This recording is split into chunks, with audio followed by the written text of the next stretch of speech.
Bonjour Frigiel, Bonjour, ça va? bah ça va très bien. Alors on va te poser deux petites questions. La première c'était, je l'ai oublié, Bravo. donc on va passer à la deuxième directement, on fait ça à l'envers. Du temps. Donc moi je viens du blog BD, tu le sais. Ouais. Il y a 5 ans c'était vraiment la mode du blog BD, c'est passé à YouTube plus ou moins récemment on va dire. Oui. Comment tu vois Internet dans 10 ans? Wow, la question qui tue dès le début. Alors, tu vois, moi je suis arrivé déjà sur YouTube un peu par hasard, donc c'est dur de se projeter, forcément. Je pense que au moins dans 5 ans, ça existera toujours, tout ce qui est YouTube, tout ce qui est vidéo, parce que finalement, c'est plus vidéo en général. Hein. C'est vrai que tu parlais des blogs. Au début, beaucoup de gens s'exprimaient par écrit ou par dessin. Aujourd'hui, c'est beaucoup plus des vidéos, des formats très courts d'ailleurs, ça commence à devenir de plus en plus court. Et je pense que ça marchera toujours, que ça existera toujours dans 10 ans.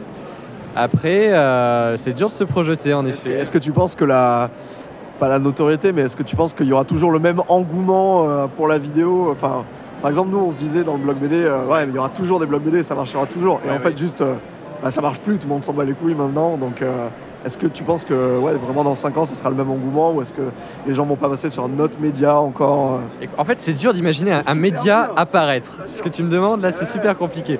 Mais je pense que, par exemple, je pense que la vidéo, c'est un truc qui existe depuis longtemps avec la télévision, tout ça. Et finalement, c'est un peu comme si, avec Internet, on a réussi à s'approprier ça et à rendre ça plus personnel. Donc, avec tout ce qui est YouTube et vidéo et live aussi, notamment, tous les trucs en direct. Donc, pour moi, c'est un truc qui peut perdurer. Par contre, est-ce que moi, par exemple, je serai là encore dans 10 ans? Ça, je sais pas.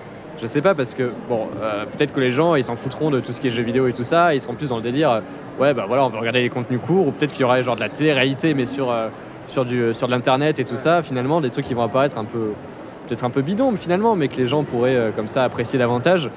Et c'est vrai que la mode peut changer assez vite. Et moi, par exemple, je sais que c'est pas sécurisé d'être sur YouTube.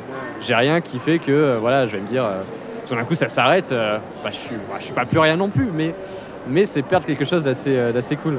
Donc je sais pas si la mode disparaîtra comme ça. Je pense que ça va durer encore un bon moment. Sûrement avec des gens un peu différents finalement, et sûrement avec des contenus qui va changer, qui va évoluer aussi forcément. D'autant plus qu'il y a, j'ai l'impression, quand même un public très jeune globalement sur les youtubeurs et tout ça. Plus jeune aussi. Et ça devient clairement de plus en plus jeune. J'ai l'impression. Et est-ce que...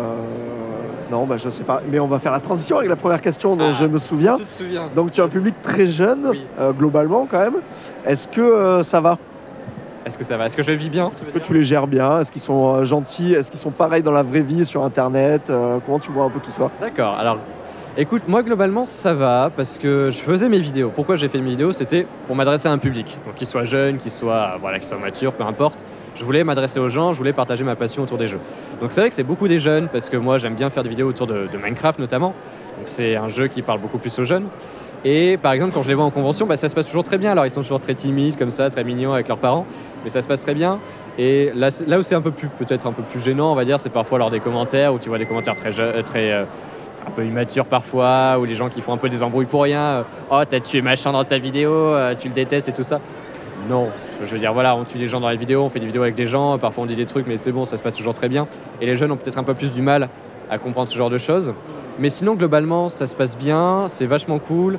Les voir comme ça en personne, c'est super cool. Et il n'y a pas non plus que des jeunes, parce que voilà, moi j'aime bien faire des jeux un peu récents, du Resident Evil, The Last of Us, Quantum Break, voilà, notamment récemment. Et là, ça parle à un public plus mature et c'est rafraîchissant de voir aussi ces personnes-là. Il ne faut pas les oublier non plus.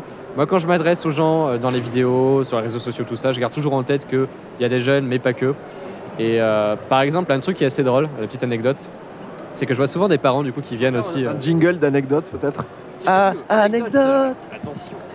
J'ai des parents qui viennent me voir comme ça en convention et qui me disent ouais, j'adore quand mon gamin il regarde tes vidéos parce que tu ne dis jamais de gros mots, tu es quelqu'un de très calme et tout ça. Voilà, et visiblement c'est très rare en ce moment sur YouTube. Et voilà, donc ils disent ça parce qu'ils sont là avec leur gamin et tout ça, donc ils trouvent ça cool que leur enfant regarde plutôt mes vidéos par exemple que d'autres.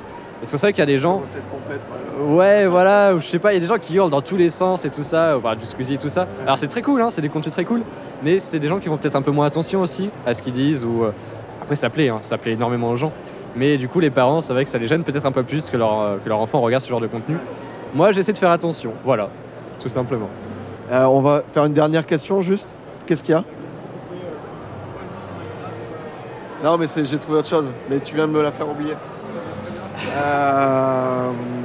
Ah oui, c'était ça. On parlait justement tout à l'heure des let's play. On a interviewé Marcus ce matin, Oui.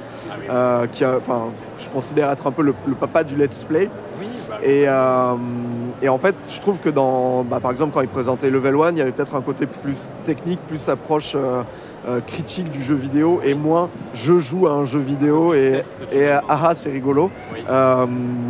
Est-ce que, alors, je connais très mal tes vidéos, parce que je connais très mal YouTube, On juste. va se renseigner là. Eh ouais, mais non, mais je préfère faire ça à l'impro. Est-ce que tu penses que t'as pas aussi pas un rôle, mais est-ce que tu Est-ce que moi on peut me catégoriser? comment tu veux dire? Non, c'est pas exactement ça, mais est-ce qu'une approche... Toi, t'es dans quelle approche déjà? Toi, t'es plus dans juste le jeu, Moi, je faire suis dans le des histoires Divertissement, tu vois. Ok. Et mon approche c'était, voilà, j'en parlais tout à l'heure juste avant. Ah oui, voilà, c'était ça. Quel est ton truc en plus, en fait? Ouais. Qu'est-ce qui fait que toi, pas un autre? D'accord. Et bah c'est un peu la même chose finalement. Moi en fait j'ai fait mes vidéos, voilà, je disais je suis quelqu'un de passionné autour du jeu vidéo, très jeune déjà, voilà, je joue aux jeux vidéo, mes parents jouent aux jeux vidéo, voilà, je suis dedans depuis four les jeux vidéo. Je suis dedans depuis longtemps et finalement moi qu'est-ce que j'avais comme envie à travers mes vidéos. Déjà c'était m'exprimer parce que j'étais très très timide, j'aurais jamais été capable de faire ça à l'époque, il y a 5 ans.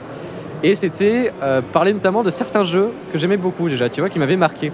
Et notamment, j'en ai un en tête, et c'est un peu ce jeu-là qui m'a motivé à me lancer. C'était les jeux, enfin notamment les jeux Kingdom Hearts, qui étaient des jeux quand j'étais plus jeune, qui m'ont vraiment marqué parce que voilà, on voyait finalement un personnage, enfin Sora, qui voilà partait à l'aventure avec ses amis, tout ça, dans des mondes très divers. Alors C'est un peu shonen. c'est ça finalement, j'aimais beaucoup, et un peu RPG finalement. C'est un jeu qui est très travaillé, avec de super cinématiques et tout ça.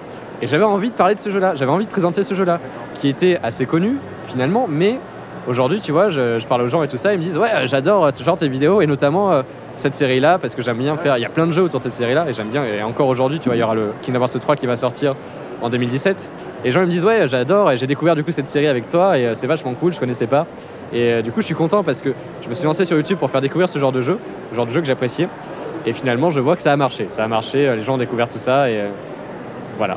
T'es un intrudeur, toi. Je vois ça. D'accord, et merci beaucoup pour ces réponses C'était fort cool. sympathiques. Bon courage pour la suite. Merci Bisous.